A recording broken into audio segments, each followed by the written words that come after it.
भारत अपनी तैयारी को बढ़ा रहा है। भारत को पता है कि ऑपरेशन सिंदूर के वक्त जो हमने जवाब दिया था, अगली बार उससे बड़ा जवाब देना है। ऑपरेशन सिंदूर की यादें अभी भी पाकिस्तान में ताजा हैं। आतंकियों को अभी भी डरावने सपने आते हैं, इसलिए भारत अब बड़ी तैयारी कर रहा है।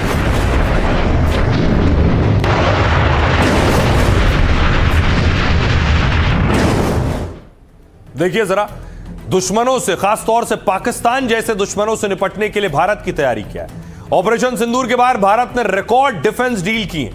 14 महीनों में करीब 10 लाख करोड़ के रक्षा समझौते किए। इस डील का मकसद लंबी जंग के लिए तैयार रहना है। सेना अब सीमित जवाबी कार्रवाई की तैयारी नहीं कर रही है, बल्कि लंबी और कई मोर्चे पर एक साथ जंग की तैयारी में जुटी है। अगर एक साथ जंग के कई मोर्चे खुल जाएं, उस स्थिति के लिए भारत अब तैयारी में जुटा है। डिफेंस काउंसिल ने हाल में 55 प्रस्तावों को मंजूरी दी है। इन प्रस्तावों पर करीब 10 लाख करोड़ रुपए खर्च होंगे। सारी रकम एक साथ खर्च नहीं होगी, बल्कि कई साल में अलग अलग सौदों पर यह खर्च होंगे। ऑपरेशन सिंदूर के बाद ब्रह्मोस, आकाश और नेत्र की डिमांड बढ़ गई है। करीब 21,000 करोड़ रुपए से ज्यादा के निर्यात की डील भारत ने की।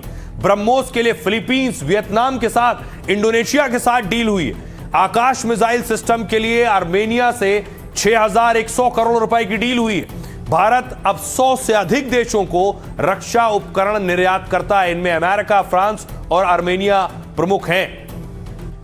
सुनिए जरा, भारत बड़ी तैयारी कर रहा है। उसे पता है कि पड़ोस में चीन, पाकिस्तान जैसे देश हैं। सुनिए डिफेंस एक्सपर्ट क्या कह रहे हैं। कोई भी देश जो है अपना डिफेंस इक्विपमेंट एक्सपोर्ट करता है तो उसकी डिफेंस इंडस्ट्री बहुत बढ़ जाती है। आप इजराइल की बात देखिए, इजराइल की डिफेंस इंडस्ट्री इसलिए नहीं बढ़ी है क्योंकि वो इस्तेमाल कर रहे हैं, उनकी इंडस्ट्री बढ़ी है क्योंकि वो एक्सपोर्ट कर रहे हैं। भारत के पास स्केल है, और जब हम इस प्रकार के हथियार, क्योंकि ये बड़े रिस्ट्रिक्टेड होते हैं, ये नहीं कि भाई जिस प्रकार से आप राइफल्स खरीद रहे हैं आप मिसाइल्स खरीद सकते हैं।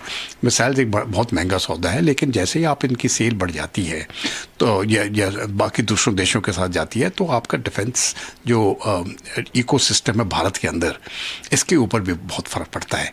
और इसका स्पिन ऑफ इफेक्ट भी होता है, क्योंकि जो आपके SMEs है जो इनको सपोर्ट करती है वो भी बढ़ जाएंगी, और हमारा डिफेंस इंडस्ट्रियल बेस दिन ब दिन मजबूत होता जाएगा। कि हिंदुस्तान ने बहुत सोच समझकर ये फैसला लिया है इंडोनेशिया को। ये इसके अलावा 2 और देश हैं जो हमसे ब्रह्मोस खरीदने की कोशिश कर रहे हैं, ब्राज़ील और चिली। ये दोनों फ्रेंडली नेशंस हैं, और हिंदुस्तान जो है बहुत बड़े पैमाने पर इनको देगा। एक ब्रह्मोस की मिसाइल की कीमत 32 करोड़ है। ऐसे में हिंदुस्तान को बहुत ज़्यादा उछाल मिलेगा। हमारे यहाँ जॉब्स क्रिएट होंगी, हमारे MSMEC को, स्मॉल सेल इंडस्ट्री को काफ़ी उछाल मिलेगा। तो आप सुन रहे थे एक्सपर्ट्स को कि भारत क्या तैयारी कर रहा है। आपको बताता हूं भारत की एक और बड़ी तैयारी कि दुश्मनों पर नजर भी रखनी है। तैयारी यह है कि भारत आसमान में पहला जासूसी कवच बनाने की तैयारी में। यह है जासूसी कवच। 20 किलोमीटर की ऊंचाई तक यह दुश्मन पर नजर रखेगा, निगरानी और खुफिया जानकारी जुटाने में सक्षम होगा। और खास बात यह है कि यह भारत का एयरशिप पूरी तरह स्वदेशी है। इस पर करीब 15,000 करोड़ रुपए का खर्च आएगा, लगभग ऐसा ही दिखता है। और इस प्रोजेक्ट को रक्षा परिषद की मंजूरी मिल चुकी है। यह एयरशिप महीनों तक लगातार निगरानी करता रहेगा। इसमें ऑप्टिकल सेंसर, रडार और इलेक्ट्रॉनिक इंटेलिजेंस सिस्टम लगे होंगे, जिससे दुश्मन की गतिविधियों पर नजर रखने में मदद मिलेगी। DRDO पहले ही इस तकनीक पर काम कर चुका है। 2025 में MP में 17 किलोमीटर ऊंचाई तक एयरशिप को उड़ाया गया था। लश्कर की ट्रेनिंग क्या है, लश्कर का प्लान, एक एक्सक्लूसिव वीडियो NDTV के पास हाथ लगा है कि लश्कर आतंकियों को कैसे तैरने की ट्रेनिंग दे रहा है। ये देख रहे हैं, पानी के बीच आतंकी ट्रेनिंग ले रहे हैं तैरने की।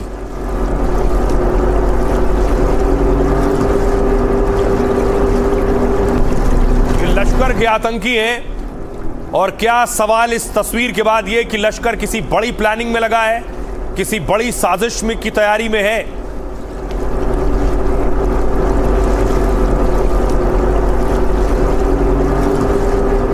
और इनको ट्रेनिंग देने वाला कमांडर, उसकी तस्वीर भी सामने आई है, जो भाषण दे रहा है वहां आतंकियों के बीच। आपको बताइए, हालात बहुत अच्छे आ रहे हैं इंशाल्लाह। आइंदा आने वाला जो वक्त है, आपने ये पानी की तैयारी की है।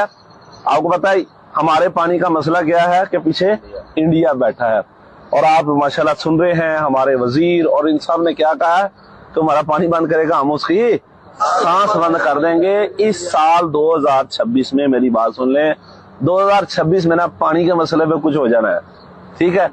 इंशाल्लाह अल्लाह ताला ना बहुत ही हमें आजादियां गल्बे फतूहात देगा इंशाल्लाह ताला। मैं आपको ये कह रहा हूं, तो तैयारी जरूरी है कि नहीं है। तो आतंकी ये खुद अपनी जुबान से कह रहा है कि वो बड़ी तैयारी में लगा हुआ है। इस वीडियो के बारे में जो मिली, आतंकी संगठन लश्कर तैयबा भारत के खिलाफ साजिश में जुटा है। लश्कर की ट्रेनिंग का ये वीडियो है। मोस्ट वांटेड आतंकी राणा मोहम्मद अशफाक ट्रेनिंग दे रहा है। आतंकी राणा मोहम्मद अशफाक खुद स्विमिंग पूल में उतरकर तैराकी कर रहा है। सूत्रों के मुताबिक उसके नेतृत्व में आतंकियों को तैराकी सिखाई जा रही ताकि वो पानी के रास्ते आने जाने की कठिन परिस्थितियों से निकलने के लिए तैयार हो सके। लश्कर आतंकियों को एआई से लेकर साइबर युद्ध की ट्रेनिंग दे रहा है। वीडियो में आतंकियों को मंगला डैम में पानी की ट्रेनिंग भी लेते देखा गया। मंगला डैम का नाम पहले भी कई बार चर्चा में आ चुका है। अगर आपको याद हो, 26/11 मुंबई आतंकी हमले में शामिल अजमल कसाब की भी यहीं ट्रेनिंग हुई थी। आतंकी हमले में शामिल दूसरे आतंकियों को भी तब यहां ट्रेनिंग दी गई थी। कई रिपोर्ट के मुताबिक उनकी ट्रेनिंग का एक हिस्सा मंगला डैम में हुआ था। यहां समुद्री रास्ते से घुसपैठ, पानी के जरिए लक्ष्य तक पहुंचने की ट्रेनिंग दी जाती है। ट्रेनिंग के इस वीडियो पर सुरक्षा एजेंसियों की भी नजर है। ट्रेनिंग का मकसद प्रशिक्षित आतंकियों की एक टीम तैयार करना जो किसी भी तरह के नापाक मिशन को अंजाम दे सके। इसके साथ ही लश्कर अब महिलाओं को भी ट्रेनिंग दे रहा है। स्किल डेवलपमेंट के नाम पर आर्टिफिशियल इंटेलिजेंस की ट्रेनिंग दी जा रही है। आतंकी राणा मोहम्मद अशफाक ने कहा था, दुश्मन तकनीक के मामले में काफी आगे, इसलिए मुजाहिदों को भी आधुनिक तकनीक सीखनी होगी। सुनिए जरा आतंकी को क्या कह रहा है।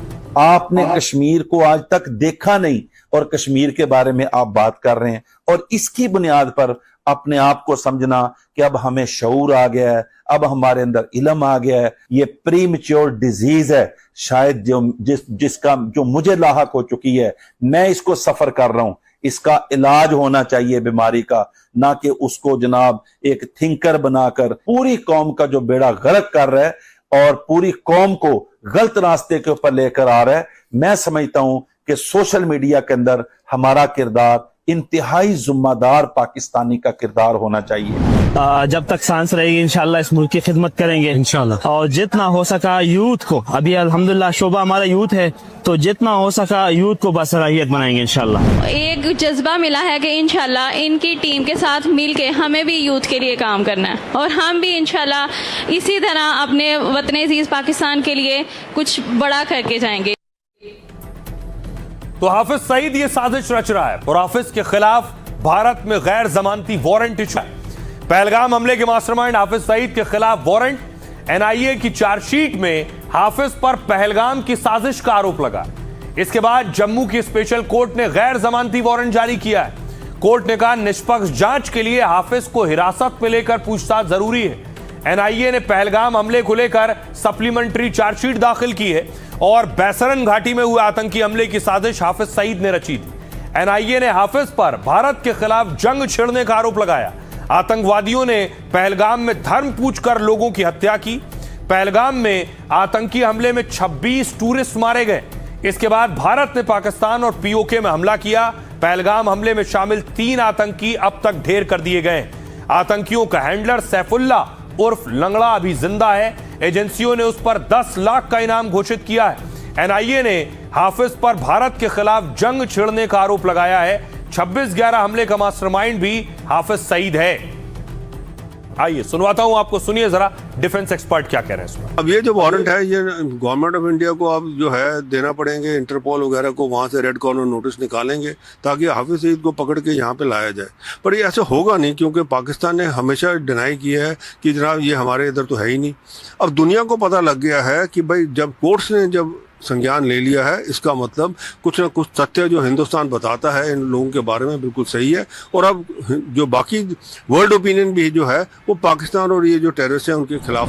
लश्कर का जहां भी फुटप्रिंट मिलता है बड़े बड़े हमलों का, उसमें डेफिनेटली इसकी क्लियरेंस के बगैर नहीं होता है, इसकी ही कॉन्स्पिरेसी होती है। पहलगाम का हमला हुआ, मुझे खुशी है कि इन्वेस्टिगेटर्स ने, NIA ने इसको लाया उसमें और इसके खिलाफ सबूत के साथ कोर्ट को कन्विंस किया ताकि वो नॉन बेलेबल वारंट इशू करे, ताकि हम इसको बाद में एग्जीक्यूट करने के लिए पाकिस्तान को भेजें, CBI, इंटरपोल की मदद लें। ये सारा प्रोसेस किया जा सकता है।